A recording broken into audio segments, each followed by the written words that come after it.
ہے نوید رمضان، یہ ہے نحمده ونصلي ونسلم على رسوله الكريم اما بعد فاعوذ بالله من الشيطان الرجيم بسم الله الرحمن الرحيم قال الم اقل لك انك لن تستطيع معي صبرا صدق الله العظيم۔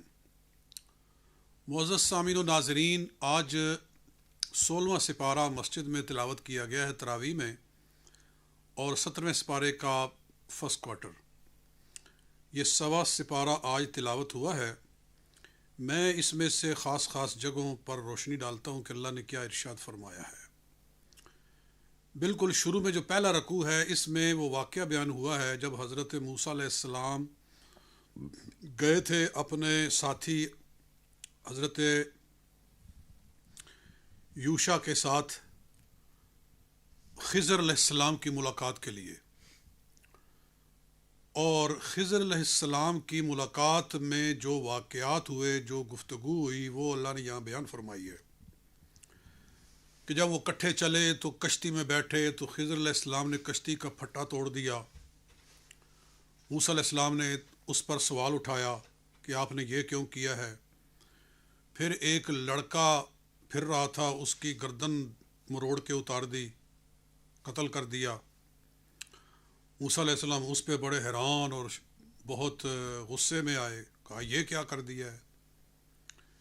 پھر ایک بستی میں گئے تو بھوک لگی ہوئی تھی، بستی والوں سے کہا کہ ہم مسافر ہیں تو تمہیں کھانا کھلانا چاہیے مسافروں کو۔ انہوں نے کھانا کھلانے سے انکار کر دیا۔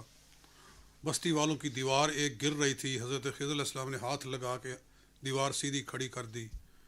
موسیٰ علیہ السلام نے کہا انہوں نے ہمیں کھانا نہیں دیا، ان کی دیوار کو کیوں کھڑا کیا ہے؟ یہ 3 واقعات اللہ نے ذکر فرمائے ہیں۔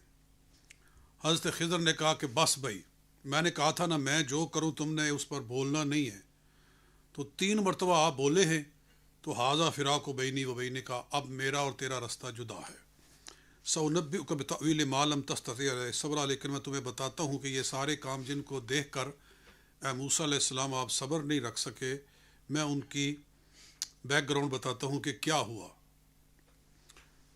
کہا کہ اما سفینت، وہ جو کشتی کا میں نے پھٹا توڑا تھا، وہ کیوں توڑا تھا؟ فکانت لمساکین یعملون فی البحر، وہ کشتی چند مسکین لوگوں کی تھی، چند مساکین کی تھی، اور وہ کشتی جہاں جا رہی تھی آگے ایک ظالم حاکم تھا، وہ لوگوں کی کشتیاں چھین لیتا تھا۔ فَأَرَدْتُ أَنْ أَعِيبَهَا، میں نے اس کشتی کو اس لیے داغدار کر دیا، اس کا پھٹا توڑ دیا کہ تاکہ ان کی کشتی بچ جائے اور ان کا کام چلتا رہے۔ اور حدیث پاک میں آتا ہے، حضرت خضر نے فرمایا موسیٰ علیہ السلام یہ بھی تو دیکھو، کشتی کا پھٹا میں نے توڑا ہے لیکن پانی داخل نہیں ہوا، تو میں نے ان کی کشتی ان کے فائدے کے لیے توڑ دی، اور وہ جو لڑکا میں نے قتل کر دیا تو اس لیے کہ اس کے والدین مومنین تھے اور ہمیں ڈر تھا کہ وہ بڑے ہو کر کافر بنے گا اور اپنے والدین کو بھی کفر میں مبتلا کر دے گا۔ اور تیسرا جو دیوار تھی وہ 2 یتیم لڑکوں کا اس کے نیچے خزانہ تھا۔ وہ اما الجدار فکان لغلامین یتیمین فی المدینہ، وہ 2 یتیم لڑکوں کی تھی، وکان تحتہ کنز لہما، اور اس کے نیچے ان کا خزانہ تھا۔ اگر وہ دیوار ان کے اس خزانے کے اوپر گر جاتی تو اتنی بڑی دیوار تھی کہ ان کے لیے خزانہ نکالنا مشکل ہو جاتا۔ وکان ابوہما صالحا، اور ان کا باپ بہت نیک آدمی تھا۔ اللہ کو پسند نہ آیا کہ اس نیک آدمی کی جو اولاد ہے وہ اپنے میراث کے حق سے محروم ہو جائے، اس لیے میں نے اس دیوار کو کھڑا کر دیا۔ اور آگے فرمایا وَمَا فَعَلْتُهُ عَنْ أَمْرِي، میں نے جو کچھ یہ کیا، میں نے جو کشتی کا ایک تختہ توڑا، جو میں نے بچے کو قتل کیا، جو میں نے دیوار کو کھڑا کیا، تو یہ سب کچھ میں نے اپنی مرضی سے نہیں کیا، اپنے ارادے سے نہیں کیا، یعنی میں نے اپنے رب کے حکم سے کیا ہے، یہ سارے کام میں نے اپنے رب کے حکم سے کیے ہیں۔ اس سے یہ بات معلوم ہوتی ہے کہ خضر علیہ السلام بھی نبی ہیں، خضر علیہ السلام نبی ہیں، انبیاء میں سے ہیں، اور یہی وجہ ہے کہ موسیٰ علیہ السلام جیسا نبی ان سے علم حاصل کرنے کے لیے گیا، تو نبی کسی غیر نبی کا شاگرد نہیں بن سکتا، وہ علم حاصل کرنے کے لیے کسی نبی ہی کے پاس آ سکتا ہے۔ اور آپ کا یہ فرمانا وما فعلتہ عن امری، میں نے خود اپنے ارادے سے نہیں کیا، یہ بھی بتاتا ہے کہ وہ رب کے حکم سے کام کرنے والے تھے۔ آج کوئی شخص اٹھ کے شریعت کے خلاف کام کر دے اور کہے کہ مجھے میرے رب نے کہا ہے، تو اس کی بات نہیں مانی جائے گی، اس کی بات نہیں مانی جائے گی۔ آج کوئی اٹھ کے اپنے بچے کو قتل کر دے اور کہے کہ مجھے بھی خواب میں اسی طرح اللہ نے حکم دیا ہے جیسے کہ حضرت ابراہیم علیہ السلام کو حکم دیا تھا، تو میں نے ان کا طریقہ اپنایا ہے، تو یہ نہیں چلے گا، وہ ظالم ٹھہرے گا، کیونکہ ہر شخص پر شریعت کی اطاعت لازم ہے۔ شریعت سے ہٹ کر اگر کوئی حرکت کرے اور کہے مجھے رب نے کہا ہے، تو ہم کہیں گے کہ تجھے شیطان نے کہا ہے، یہ اللہ کا حکم ہے، اس پر سب کو سر تسلیم خم کرنا پڑتا ہے۔ تو حضرت خضر علیہ السلام کا ایسا کرنا اور اللہ کا اسے بیان کرنا، یہ ان کے نبی ہونے پر واضح دلالت کرتا ہے۔ یہ چیز بیان ہوئی، اور اس کے بعد میں آگے چلتا ہوں، میں سورہ مریم میں داخل ہوتا ہوں۔ سورہ مریم کی آج تلاوت ہوئی ہے۔ اللہ تعالیٰ نے سورہ مریم میں حضرت یحییٰ علیہ السلام کا میلاد بیان کیا ہے کہ وہ جب پیدا ہوئے تو اللہ نے کیا کیا اپنی قدرت دکھائی۔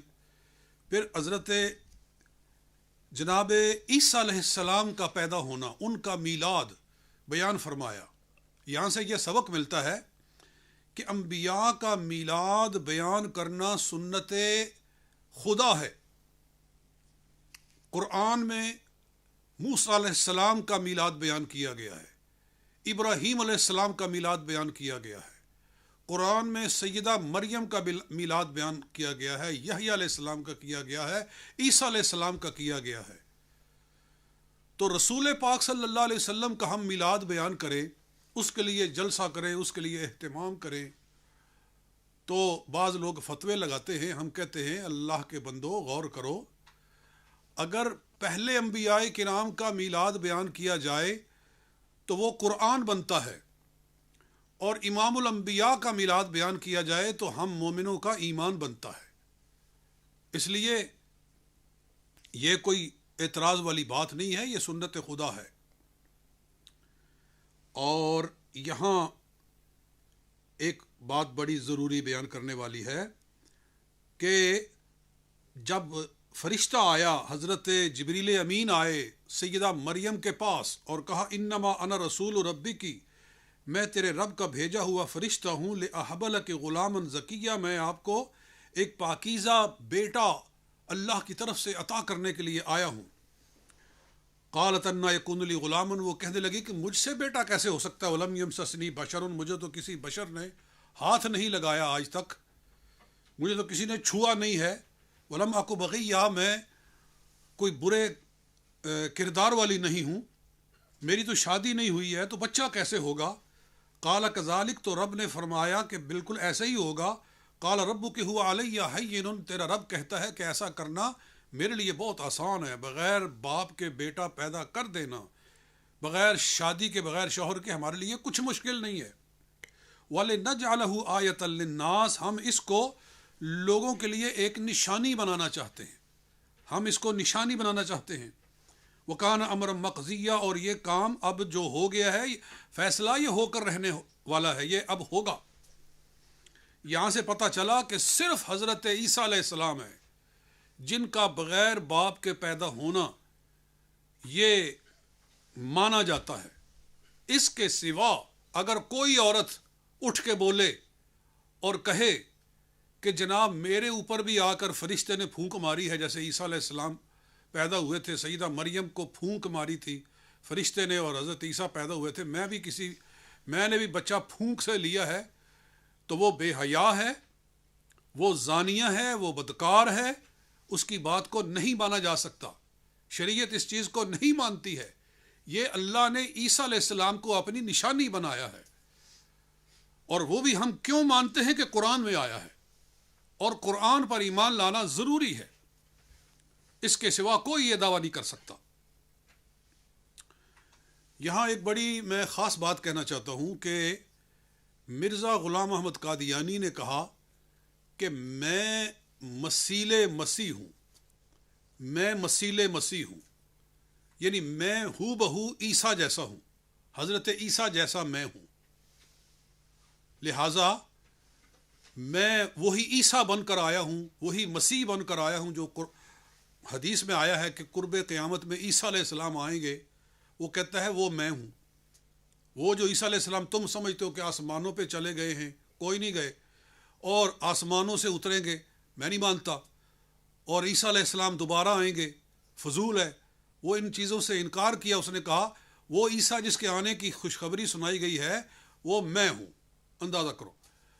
تو کیونکہ میں ہو بہو عیسیٰ ہوں، میں ہو بہو عیسیٰ ہوں، تو وہ جو کہا گیا نا کہ عیسیٰ آنے والا ہے، تو مطلب یہ ہے کہ عیسیٰ جیسا بندہ آنے والا ہے، تو میں عیسیٰ جیسا ہوں، میں مسیل مسیح بن کر آیا ہوں۔ یہ مرزا قادیانی کی ساری وہ اس کی اپنی بنائی ہوئی گھڑی ہوئی لا یعنی باتیں ہیں، جن کا کوئی پیر نہیں، جن کا کوئی سر نہیں، جس کا کوئی بنیاد نہیں۔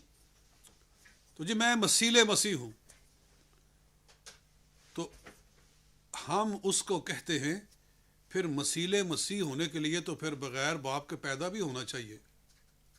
جی پہلے تو اپنے باپ کا انکار کرنا کہ میرا پیو کوئی نہیں، ٹھیک ہے، اس کے بعد تو کہہ کہ میں مسیل مسیح ہوں، تو شرم نہیں آتی ایسی باتیں کرتے ہوئے۔ اچھا، اس کے اب اس کے جو چیلے ہیں وہ یہ کہہ رہے ہیں کہ عیسیٰ علیہ السلام کا بغیر باپ کے پیدا ہونا یہ کون سی کوئی اچھمبے کی بات ہے، اس میں کون سی جناب حیرت کی بات ہے، اس میں کوئی ونڈرنگ نہیں ہے، اس میں کوئی تعجب نہیں ہے کہ چنگیز خان بھی بغیر باپ کے پیدا ہوا تھا۔ یہ مرزا قادیانی کا بیٹا مرزا محمود، اس کی کتاب ہے تفسیر کبیر، میرے پاس موجود ہے، اس کے اندر اس نے اس جگہ پہ لکھا ہے، اس آیت کے نیچے بحث کرتے ہوئے، کہ چنگیز خان کی ماں کے ایک نور آر پار ہوا تھا، ایک روشنی آئی جو اس کے اندر سے گزر گئی اور چنگیز خان پیدا ہو گیا۔ تو یہ کوئی اکیلے عیسیٰ علیہ السلام نہیں ہے، اور بھی کئی لوگ بغیر باپ کے پیدا ہوئے ہیں۔ اس کا مطلب یہ ہے کہ مرزا محمود قادیانی عورتوں کو پھر کھلی چھٹی دے رہا ہے کہ ٹھیک ہے، بغیر شوہر کے، بغیر شادی کے بچے پیدا کرو اور کہو کہ کوئی نور آر پار ہوا ہے۔ تو کیا سبق دے رہے ہو انسانیت کو، کس راہ پہ ڈال رہے ہو؟ شرم کرو، حیا کرو۔ صرف مرزا قادیانی کو حضرت عیسیٰ علیہ السلام کے برابر کھڑا کرنے کے لیے اس طرح کی حرکتیں کر رہے ہو، خدا کا خوف کرنا چاہیے۔ بہرحال یہ چیزیں یہاں بیان ہوئی ہیں، اور پھر بڑی خوبصورت بات کہ حضرت مریم جب اپنے بچے کو لے کر آئیں قوم میں، تو یہودی قوم آگے کھڑی تھی، انہوں نے کہا مریم تو بچہ کہاں سے لائی ہے؟ ماں کانت امو کے بغین ماں کانا ابو کمرا اسوئن، تیرا باپ بہت نیک تھا، تیری ماں بہت صالحہ تھی، یہ تو نے کیا کیا ہے؟ یہ بچہ کہاں سے لائی ہے؟ تو وہ کیا جواب دیتی؟ فاشارت الیہ، قرآن فرماتا ہے کہ انہوں نے بچے کی طرف اشارہ کیا، بس کہا کہ یہ بچہ ہی بتا سکتا ہے کہ یہ کون ہے، یہ کہاں سے آیا ہے۔ تو رب فرماتا ہے کہ بچہ اپنی ماں کے اشارے کو سمجھ گیا۔ حضرت مریم کی گود میں ابھی ان کی چند گھنٹے عمر ہے، حضرت عیسیٰ علیہ السلام کی، وہ بولے اور کہا انی عبداللہ، میں اللہ کا بندہ ہوں، آتانی الکتاب وجعلنی نبیا، مجھے اللہ نے کتاب دی ہے اور مجھے خدا تعالیٰ نے نبی بنا کر بھیجا ہے، میں صاحب نبوت بن کر آیا ہوں، میں تاجدار نبوت بن کر آیا ہوں۔ وجعلنی مبارکا اینما کنت، میری یہ اللہ نے شان بنائی ہے کہ جہاں بیٹھ جاؤں وہ جگہ برکت والی ہو جاتی ہے۔ واوصانی بالصلاۃ والزکاۃ ما دمت حیا، اور مجھے اللہ نے نماز اور زکوٰۃ کا حکم دیا ہے جب تک میں زندہ رہوں۔ وبرم بوالدتی، اور مجھے اللہ نے اپنی والدہ کے ساتھ نیکی کرنے والا بنایا ہے۔ وبرم بوالدتی، والدیہ نہیں کہا، والدین کے ساتھ، فرمایا مجھے اپنی ماں کا تابع دار بنایا ہے۔ یہاں سے بھی ایک سبق ملتا ہے، وہ سبق یہ ہے کہ کچھ لوگوں کو یہ گمان ہوا کہ رسول پاک صلی اللہ علیہ وسلم 40 برس تک نبی نہیں تھے، محض ایک نیک آدمی تھے، ایک صالح آدمی تھے۔ 40 سال کے بعد آپ کو نبوت دی گئی۔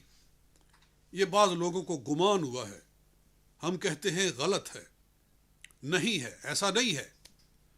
رسول اللہ صلی اللہ علیہ وسلم امام الانبیاء ہیں، سب رسولوں کے سردار ہیں، اور عیسیٰ علیہ السلام ماں کی گود میں کہہ رہے ہیں وجعلنی نبیا، مجھے اللہ نے نبی بنایا ہے، مجھے اللہ نے نبی بنایا ہے۔ تو عیسیٰ علیہ السلام اگر ماں کی گود میں نبی ہیں تو رسول پاک صلی اللہ علیہ وسلم کی عظمت کا کیا کہنا ہے؟ آپ نے تو ارشاد فرمایا، ترمذی شریف کے اندر حدیث صحیح ہے، حضور صلی اللہ علیہ وسلم نے ارشاد فرمایا کنت نبیا وآدم بین الماء والطین، میں تو اس وقت بھی نبی تھا جب آدم علیہ السلام ابھی پانی اور مٹی کی منزلیں طے کر رہے تھے، اللہ نے مجھے اس وقت بھی نبوت عطا فرمائی تھی۔ آپ تب سے نبی ہیں، اور نبوت جب دے دی جاتی ہے تو نبوت آن آف نہیں ہوتی، یہ کوئی بلب نہیں ہے کہ ادھر سے بٹن آن کر دو ادھر سے بٹن آف کر دو، کہ اس وقت نبی تھے جب آپ فرما رہے ہیں کہ ابھی آدم علیہ السلام کی تخلیق نہیں ہوئی تھی تو میں نبی تھا، اور حدیث صحیح ہے۔ تو جب دنیا میں تشریف لائے تو پھر نبوت ختم ہو گئی، 40 سال کے بعد پھر آ گئی، تو یہ کیسی بات ہے؟ اس لیے اللہ تعالیٰ حضور صلی اللہ علیہ وسلم کا مقام سمجھنے کی توفیق عطا فرمائے۔ یہ ساری باتیں میں عقائد پر زیادہ زور دیتا ہوں کہ عقیدہ پختہ ہے تو انسان بخشا جائے گا۔ اور اللہ تعالیٰ حضرت عیسیٰ علیہ السلام کی شان بیان کر رہا ہے، آیت نمبر 55 ہے، وَكَانَ يَأْمُرُ أَهْلَهُ بِالصَّلَاةِ وَالزَّكَاةِ۔ رب فرماتا ہے حضرت اسماعیل علیہ السلام، وَاذْكُرْ فِي الْكِتَابِ اسماعیل، قرآن میں اسماعیل علیہ السلام کا ذکر کرو، اِنَّهُ كَانَ صَادِقَ الْوَعْدِ، وہ وعدہ پورا کرنے والے تھے۔ یعنی معلوم ہوا کہ وعدہ پورا کرنا یہ شان ہے رسولوں کی، اور ہمیں ان کے طریقے پہ چلنا چاہیے۔ وَكَانَ يَأْمُرُ أَهْلَهُ بِالصَّلَاةِ وَالزَّكَاةِ، وہ اپنے گھر والوں کو نماز اور زکوٰۃ کا حکم دیا کرتے تھے۔ یہ اللہ تعالیٰ نے اسپیشلی ان کا یہ شان بیان کیا حضرت اسماعیل علیہ السلام کا کہ اپنے گھر والوں کو نماز اور زکوٰۃ کا حکم دیتے تھے۔ یہ ہماری ہدایت کے لیے ہے کہ ہر مومن کو چاہیے کہ اپنے بچوں کو بچپن سے نماز کا حکم دے، بچوں کو بچپن سے نمازی بنائے، اور وہ تب بن سکتا ہے کہ پہلے خود نمازی بنے۔ اگر جو خود نماز نہیں کوئی پڑھتا تو اپنے بچوں کو نماز کی تلقین کیسے کر سکتا ہے؟ اور اگر وہ نماز نہیں پڑھتا اور اس کی وجہ سے اس کے بچے بھی نہیں پڑھتے تو یاد رکھیے روز قیامت جہاں بچوں کو سزا ملے گی ان کے والد کو پہلے ملے گی کہ اس نے انہیں نماز سے اس نے دور کیا ہے، اس کے کردار نے دور کیا ہے، اس کے عمل نے دور کیا ہے، اور پھر آگے ان کی اولاد نماز نہیں پڑھے گی، آگے ان کی اولاد نماز نہیں پڑھے گی، سب بے نمازی بنیں گے۔ تو جس نے ان کو بے نماز بنایا ہے وہ سارے کے سارے اس گناہ کے اندر شامل ہوں گے۔ اور جو آدمی اپنی اولاد کو نمازی بنا دیتا ہے پھر آگے نماز کا نور چل پڑتا ہے، نسل در نسل چلتا ہے۔ تو یاد رکھیے جب تک نماز کا نور چلتا رہے گا، جس نے یہ سلسلہ شروع کیا ہے اس کو بعد والے سب لوگوں کی عبادات کا ثواب ملتا رہے گا۔ اس لیے حضور صلی اللہ علیہ وسلم کا ارشاد ہے، من سن فی الاسلام سنتا حسنتا فلہ اجرها واجر من عمل بها الی یوم القیامہ، کہ جو آدمی نیکی کا کام شروع کرتا ہے پھر لوگ اس پر چل پڑتے ہیں تو اسے اپنا بھی اجر ملتا ہے، اور قیامت تک جتنے لوگ اس کی چلائی ہوئی نیکی پر عمل کرتے ہیں ان کا بھی ثواب اس کو ملتا ہے۔ ومن سن فی الاسلام سنتا سیئتا، اور جس نے برا کام کر دیا شروع کر دیا، فعلیہ وزرہا ووزر من عمل بہا الی یوم القیامہ من غیر ان ینقص من اوزارہم شیء، تو اس کو اپنا بھی گناہ ملے گا اور جتنے لوگ پھر اس کے اوپر چلیں گے، برائی کرتے جائیں گے، گناہ ہوتا جائے گا، وہ سارا گناہ ان کو بھی ملے گا، کرنے والوں کو بھی، اور جس نے گناہ شروع کیا تھا اس کی قبر پہ بھی سارا بوجھ پڑے گا۔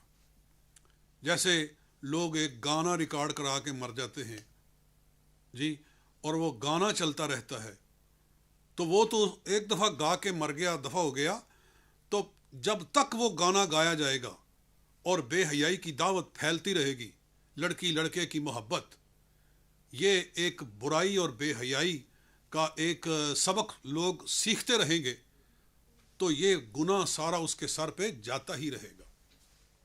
لوگ برائی کا ایک کام کر جاتے ہیں، برائی کا بیج بو جاتے ہیں، ڈرامے، فلمیں اور اس طرح کی جتنی بھی گندی حرکتیں ہیں، یہ برائی کا ایک دروازہ کھولنا ہوتا ہے۔ اسی طرح ایک آدمی برا عقیدہ اختیار کر لیتا ہے، یعنی کسی بد عقیدہ گروہ کے ساتھ شامل ہو جاتا ہے، پھر آگے اس کی اولاد بھی اسی طرح گمراہ ہو جاتی ہے، پھر آگے نسل در نسل گمراہی پھیلتی چلی جاتی ہے، تو وہ سارا اسی میں داخل ہے۔ اور پھر میں آگے چلتا ہوں، سورہ طٰہٰ شروع ہو رہی ہے۔ سورہ طٰہٰ میں رب تعالیٰ نے موسیٰ علیہ السلام کا موسیٰ علیہ السلام کا ذکر خیر ہوا ہے سورہ طٰہٰ میں۔ رب فرماتا ہے کہ آپ کا جادوگروں سے مقابلہ ہوا۔ یہ واقعہ قرآن میں بار بار دہرایا گیا ہے، یہاں بھی دہرایا گیا ہے۔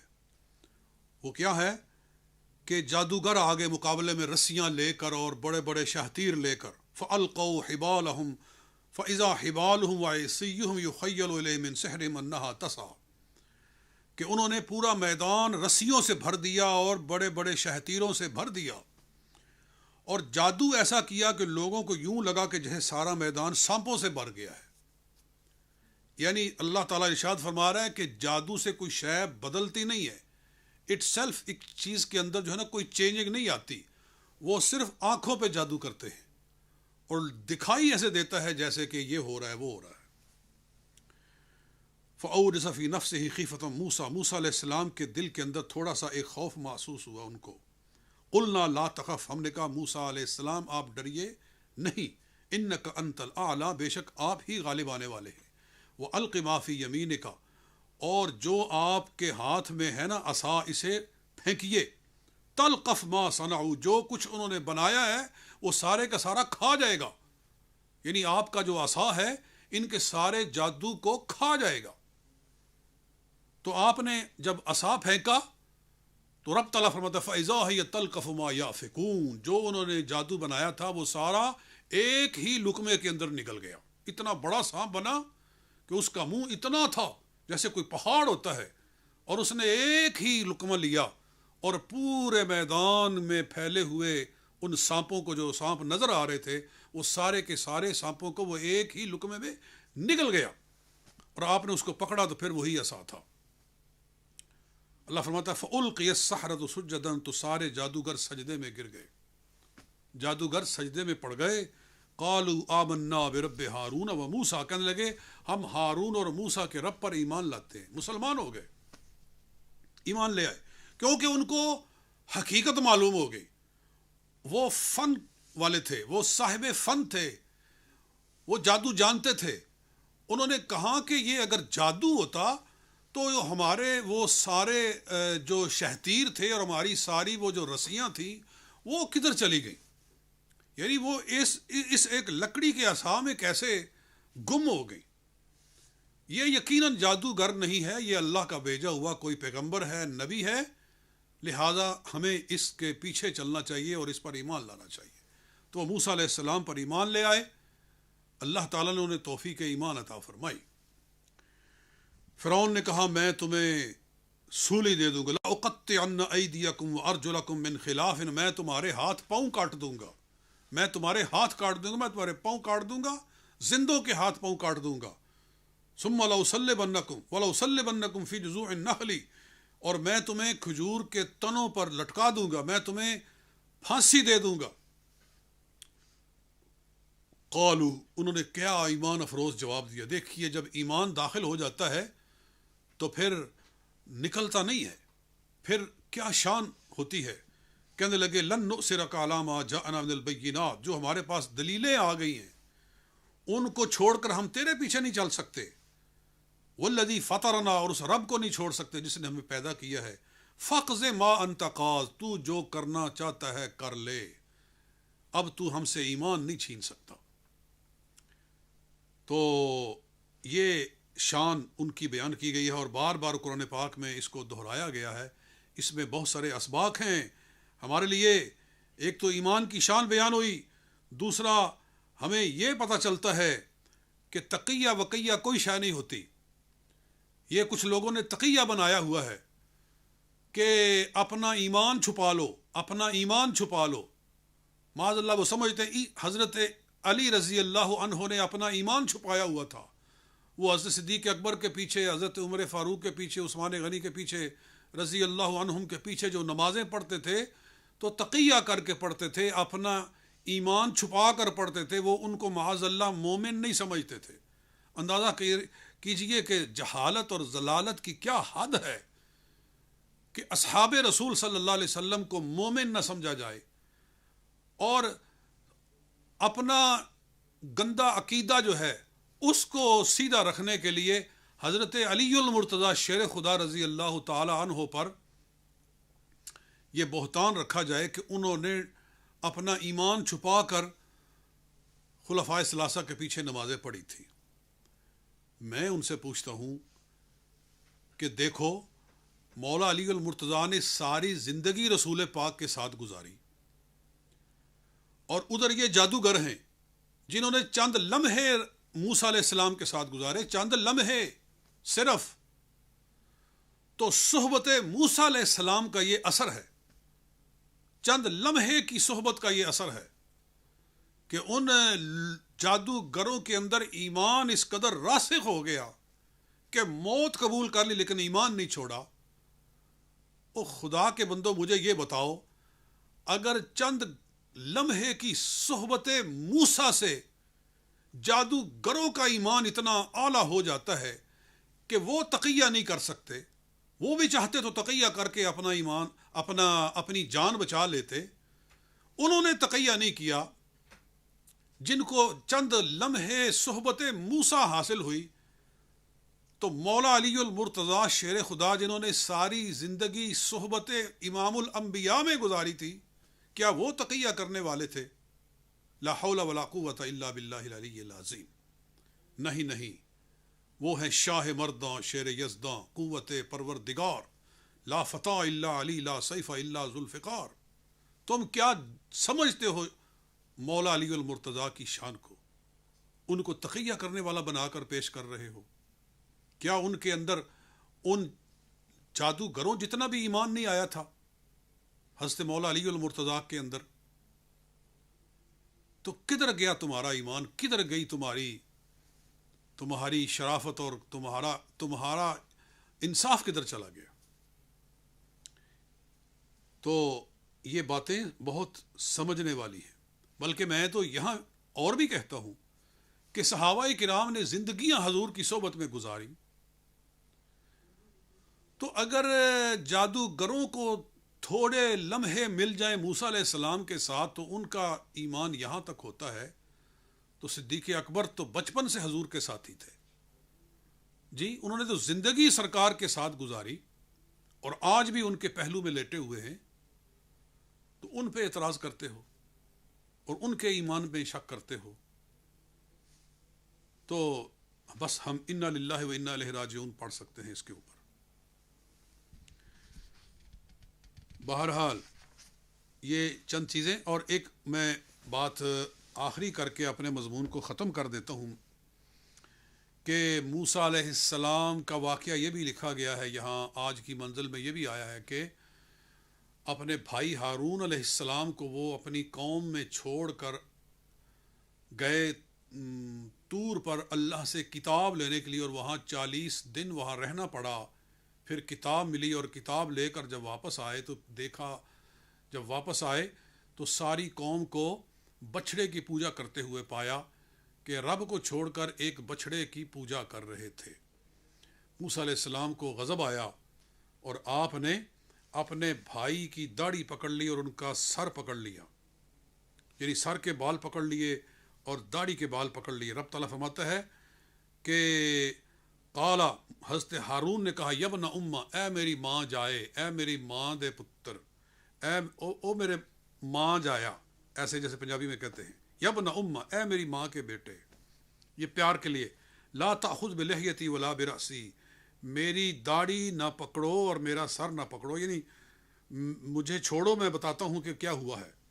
انی خشیت ان تقول فرقت بین بنی اسرائیل ولن ترقب قولی، اگر میں تلوار چلاتا تو ہو سکتا ہے ان کے 2 گروہ بن جاتے، آپس میں یہ لڑ پڑتے اور خون ریزی ہو جاتی۔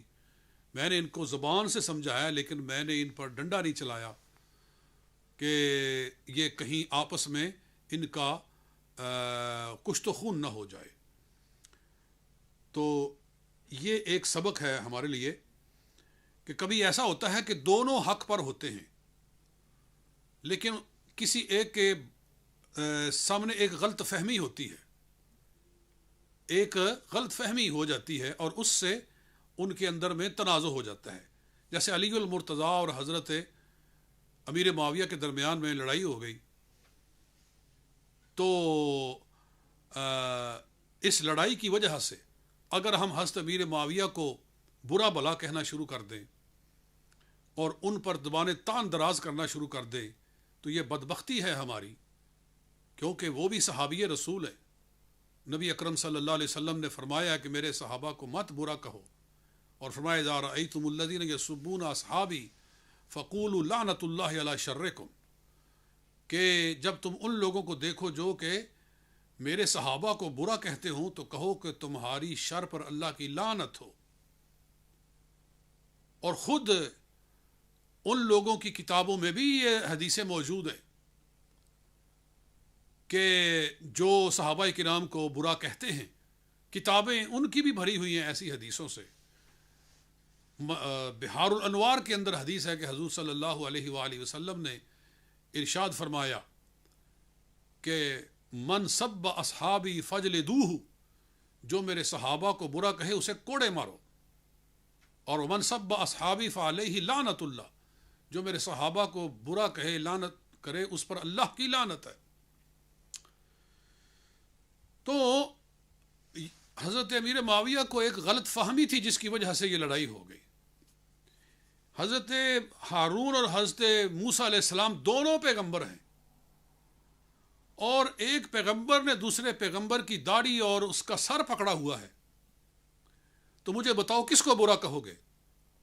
یہی کہو گے نا کہ دونوں میں سے کسی ایک کی کوئی خطائے اجتہادی ہے، سوچ کے اندر کوئی ایسی چیز ہے جس کی وجہ سے ان کے درمیان میں یہ حالت ہو گئی، یہ صورتحال بن گئی ہے، تو کسی کو برا نہیں کہہ سکتے۔ اسی طرح صحابہ میں سے کسی کو برا نہیں کہہ سکتے۔ بیگ صحابی ہر ایک کا احترام ہم پر لازم ہے۔ اور یہاں سے ایک اور سبق بھی ملتا ہے کہ انبیاء کرام کی داڑیاں پوری ہوتی تھی۔ جی، حضرت ہارون علیہ السلام کی داڑھی کو موسیٰ علیہ السلام نے ایسے پکڑ لیا تو وہ مٹھی برابر تھی نا، تو مٹھی کے اندر آ گئی، وہ اتنی سی ہوتی تو وہ کیسے پکڑ سکتے تھے؟ اور سارے صحابہ کرام، سارے انبیاء کرام پوری داڑھی والے تھے، پوری داڑھی والے، کیونکہ حضور صلی اللہ علیہ وآلہ وسلم نے ارشاد فرمایا کہ 10 من الفطرت، 10 چیزیں فطرت میں سے ہیں۔ یہ صحیح مسلم کی حدیث ہے، 10 من الفطرت، 10 چیزیں فطرت میں سے ہے۔ ان میں سے ایک فرمایا اعفاء اللحیۃ، داڑھی کو پورا کرنا۔ معلوم ہوا فطرت، فطرت کا معنی ہے کہ وہ فطرت کہ فطرت اللہ التی فطر الناس علیہا، جس پر اللہ نے شروع سے اپنے نیک بندوں کو بنایا، تو یہ فطرت ہے اللہ تعالیٰ کی، اور سارے انبیاء کرام فطرت اسلام پر تھے۔ تو تو اس سے پتہ چلتا ہے کہ سب انبیاء کرام وہی حلیہ رکھتے تھے جو رسول اللہ صلی اللہ علیہ وسلم کا حلیہ تھا. تو یہ داڑھی شریف رکھنا یہ خود صرف رسول اللہ صلی اللہ علیہ وسلم ہی کی سنت نہیں، یہ 1,24,000 یا کم و بیش انبیاء کرام کی سنت ہے. سارے صحابہ پوری داڑھی والے تھے، سارے اولیاء اللہ پوری داڑھی والے تھے. تو اللہ ہمیں بھی اس ہی رستے پر چلائے اور حضور کا چہرہ ہمیں عطا فرمائے. ہم نعتیں پڑھتے ہیں کہ سب سونیا تو سونا ہے چہرہ حضور دا، تو ہم اس سب سونیا تو سونے چہرے کو ہم اپناتے کیوں نہیں؟ یہ دعوت فکر میں اس آیہ مبارکہ کی روشنی میں دینا چاہتا ہوں. باتیں بہت ہیں کہنے کی، لیکن جتنا ہمارا وقت ہے ہم اس کے اندر ہی رہ کر بات کرتے ہیں. اللہ رب العزت اس حاضری کو قبول و منظور فرمائے. وما علینا الا البلاغ المبین. یہ ہے نوید رمضان، یہ ہے نوید رمضان، نوید رمضان، یہ ہے نوید رمضان، یہ ہے نوید رمضان. رب کا مہمان ہے یہ، ہم پر احسان ہے یہ، رب کا مہمان ہے یہ، ہم پر احسان ہے یہ. کر لو عبادت تم، رب کا ہے فرمان. یہ ہے